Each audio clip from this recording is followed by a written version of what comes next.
Jamaica faced significant challenges with high crime rates, including a peak of nearly 1,700 murders per year at one time.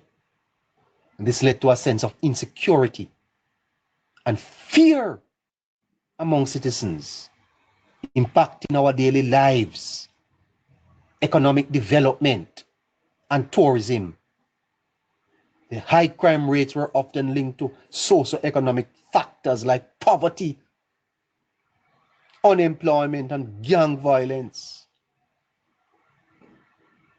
Fast forward to today, and Jamaica has made notable progress in reducing crime rates.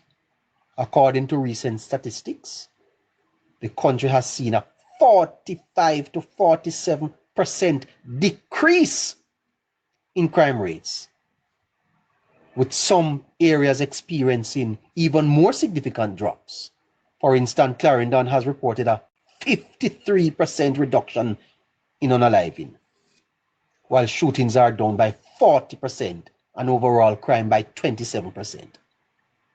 This decline has